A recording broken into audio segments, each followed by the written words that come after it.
Hare Krishna.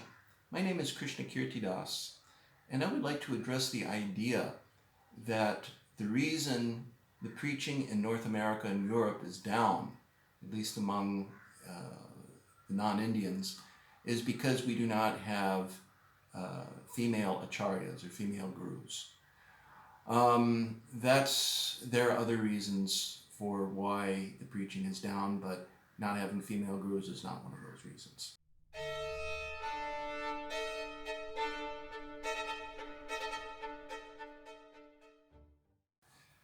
So I would like to start with a personal story about this. Back in 2001, my then Guru Maharaj, Hridayananda Das Goswami, asked me to go to Albuquerque to start a preaching center, which I did. So beginning of 2002, my wife and I moved out there, and we rented an apartment about 5-6 blocks from the University of New Mexico in downtown Albuquerque. And we used to go out in the mornings, distribute flyers for our Sunday programs. We used to go out to book distribution, and we used to get 30-40 people there every Sunday for the program. And Hridayananda Maharaj, he was also my GBC for that area as well, and he used to come somewhat frequently actually. Take care of us. He was a good GBC actually in that respect, and he used to preach there, and after some time the brahmachari joined us, lived with us. He used to go out and do book distribution as well, so things were starting to go up there. So about a couple years later, 2004, the end of 2004, Hridayananda Maharaj, he made a controversial public statement that many devotees took exception to, and I'm going to read that to you. He says, "I am not convinced that marriage is the best means in all cases, but some serious, formal, and public recognition and appreciation of gay monogamy is, in my view, in the best interest of ISKCON and its members."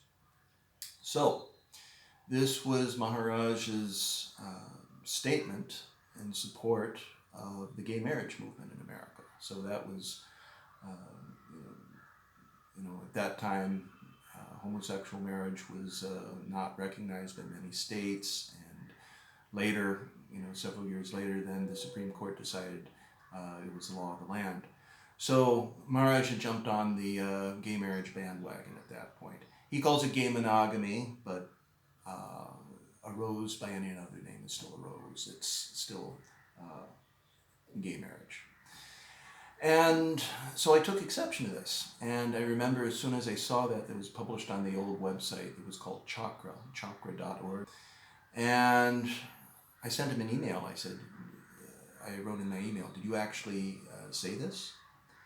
And in about 15 minutes, he called me back. And he confirmed that he had, and then the phone call, the civility went downhill from there. He, finally at one point he said, "You think I'm just some liberal such and such then?" And I said to him, "Well, you're not exactly coming off as conservative." And he slammed the phone, and that was the end of our conversation. So anyway, in the interim, I was going to write something about this because I did not think it was a good thing, especially because Srila Prabhupada, he is very unequivocal in his opposition to the man marrying man. There's no alternative statement of his that would suggest otherwise.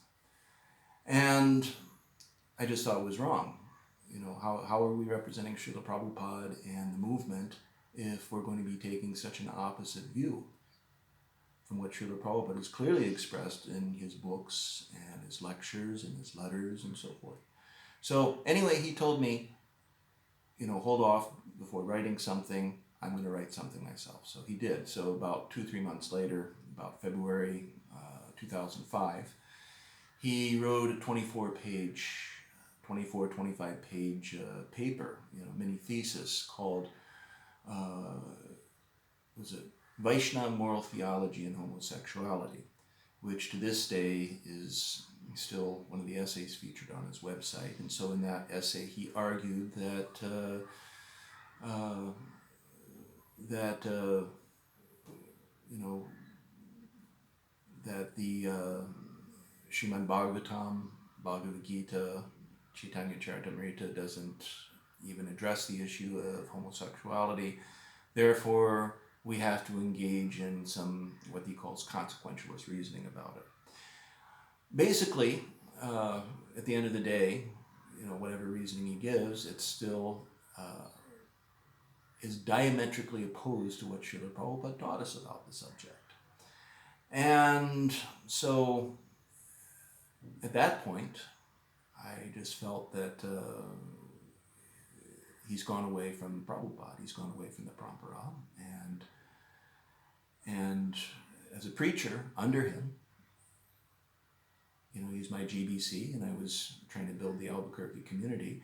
I felt that I could not bring disciples to him, and I could not involve people in ISKCON at that point, because here was an important ISKCON leader, a historic, very important, historical personality within ISKCON, who certainly he's done much service for establishing the movement, but at that point he was taking he was taking us away from what Prabhupada wanted. And so I sent the brahmachari that was with us on to India, and I told Maharaj, I can't do this anymore. And so I closed down the center.